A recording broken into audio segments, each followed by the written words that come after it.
గురు బ్రహ్మ గురు విష్ణు గురుదేవో మహేశ్వరః గురు సాక్షాత్ పరబ్రహ్మ తస్మై శ్రీ గురవే నమః.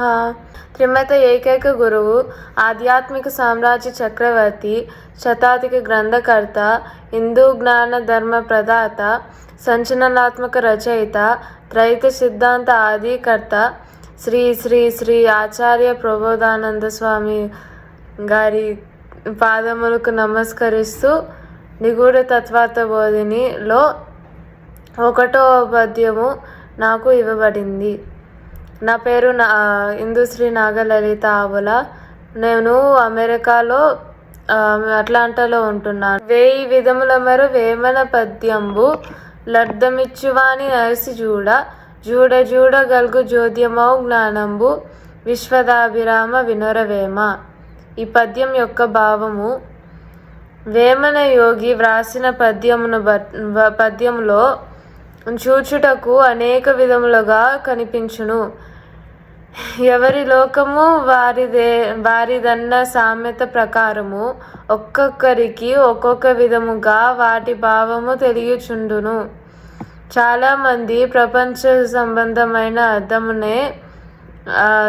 అర్థమునే వేమన పద్యముల నుండి గ్రహించుచుందురు. కానీ ఆత్మజ్ఞానము తెలిసిన వారు వేమన పద్యమును కేవలము ప్రపంచం విషయములుగా అర్థము చేసుకోకుండా బాగా లోతుగా ఆలోచించి జ్ఞాన సంబంధమైన భావనే వాటి నుండి అర్థము చేసుకొనును.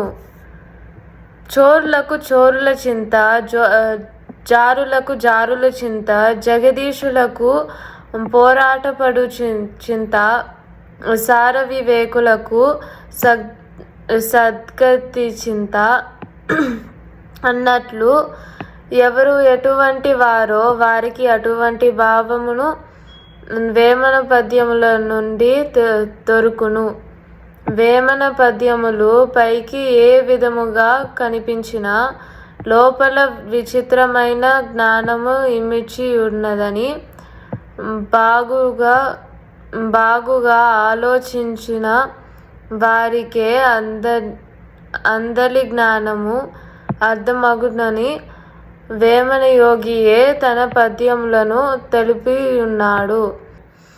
ఈ అవకాశం ఇచ్చినందుకు శ్రీ శ్రీ శ్రీ ఆచార్య ప్రబోధానంద యోగేశ్వర్లకి నా సాష్టాంగ నమస్కారాలు.